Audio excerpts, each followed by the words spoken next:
Let's talk about bonding in polyatomic ions and compounds that have polyatomic ions in them. So a whole bunch of polyatomic ions, this is just a small list of some of them.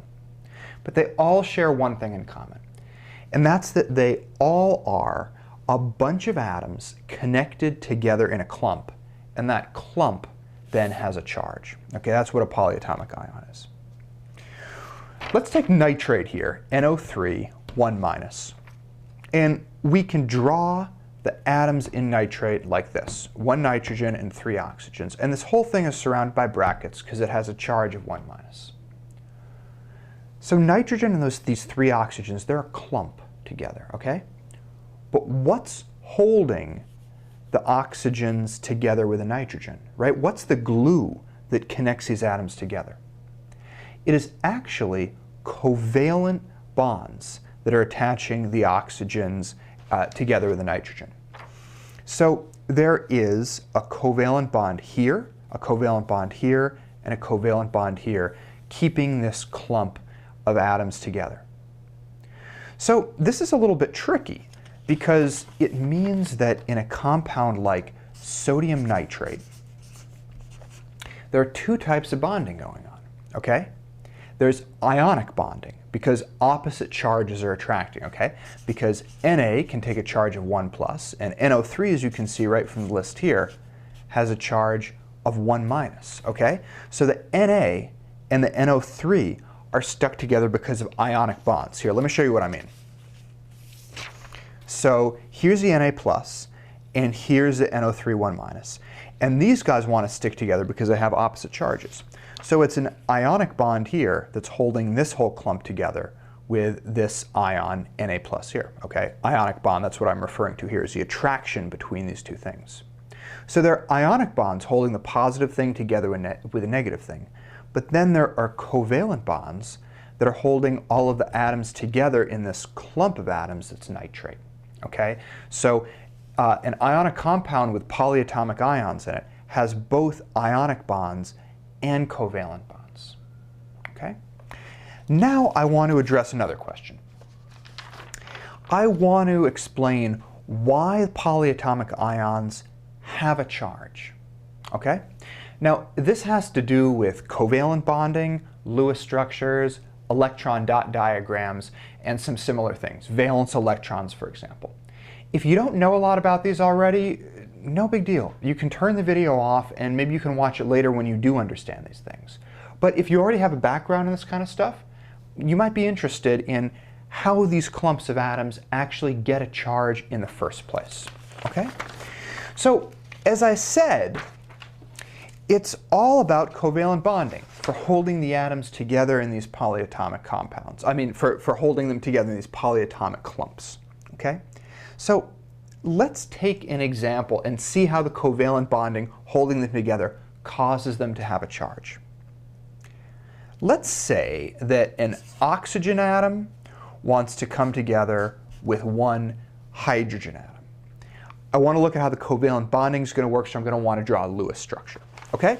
So, in order to draw a Lewis structure, I want to find out how many valence electrons there are in both of the atoms that I'm working with. Hydrogen is in this first column here, so it has 1 valence electron. To find out how many valence electrons oxygen has, I can count 1, 2, 3, 4, 5, 6. So oxygen has 6 valence electrons. Now when I'm drawing the Lewis structure, I add these 2 up, so I have 7 total valence electrons that oxygen and hydrogen can share together, okay? So here's the first step. I'm going to take oxygen, and I'm going to draw it next to hydrogen, and now I'm going to take my 7 electrons, here they are, and I'm going to arrange them around oxygen and hydrogen so that both atoms have full valence shells. Oxygen wants to have 8 electrons, but hydrogen is happy with only 2 valence electrons in its outer shell. Okay, so let me do this. Put a couple around oxygen like this, put 2 here for hydrogen to be sharing, and this is what I get. But this is a problem, okay? Because oxygen wants to have 8, but it only has 1, 2, 3, 4, 5, 6, 7 here. Hydrogen is happy, it has a 2 that it wants, but oxygen is really pissed. It wants one more, but it only has 7 total to distribute between these two atoms. So what can we do here? Well, this oxygen and hydrogen pair, they can steal an electron from somewhere else, and that's exactly what they do. Here it is. They pull this electron in from elsewhere, and we can say that it gains 1 electron. They needed this 1 more electron in order to make the bonding work, okay? But they gained an electron, and what happens if you gain an electron?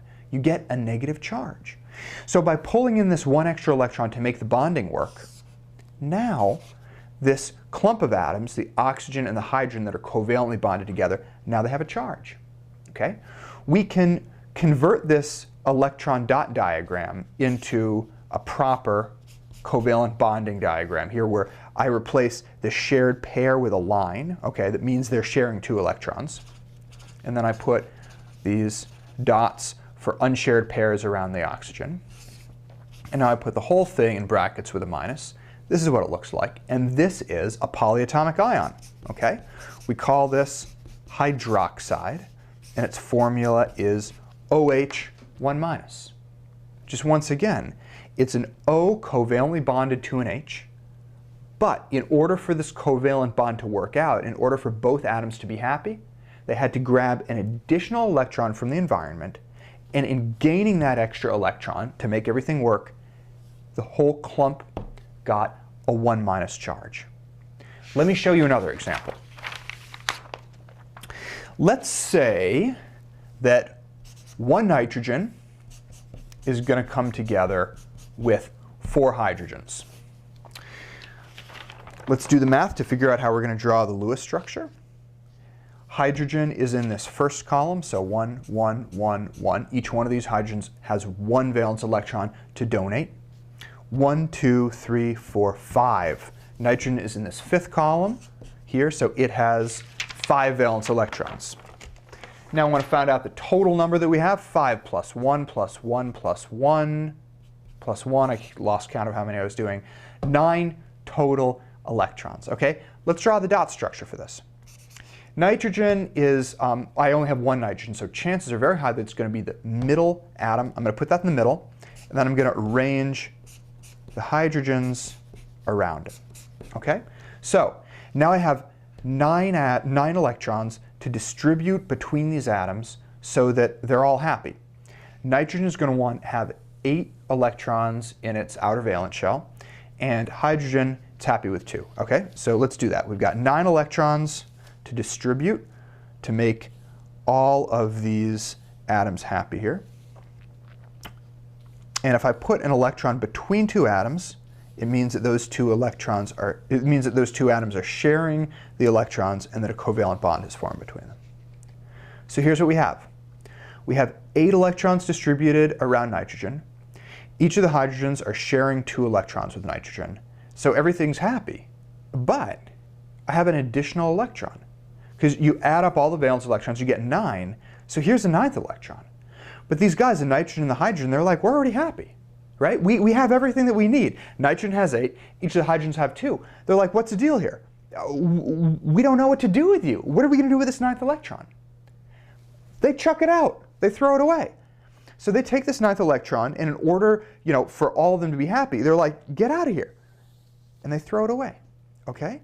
So they lose 1 electron. This group of atoms loses an electron. If you gain an electron, you get a negative charge. If you lose an electron, what happens to you? You get a positive charge.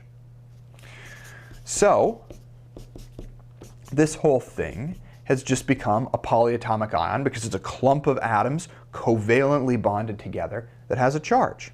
It looks like this if you want to draw the covalent bonds between them with a 1+, and we call this ammonium. You might be familiar with it because it's one of the polyatomic ions that's on my list. Ammonium, NH4 1+. Just once again, it gets this charge because it has 9 total electrons, but it only needs 8. Is that 8? Yeah, it only needs 8. I'm really bad with counting. It only needs 8.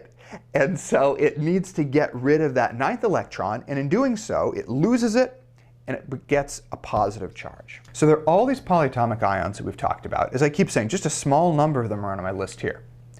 But all of them are clumps of atoms held together with covalent bonds, and they all have charges.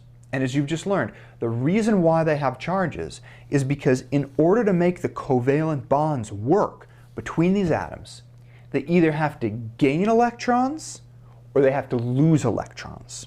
And so that's why these polyatomic ions have a charge. They have to gain or lose electrons to make the covalent bonding work.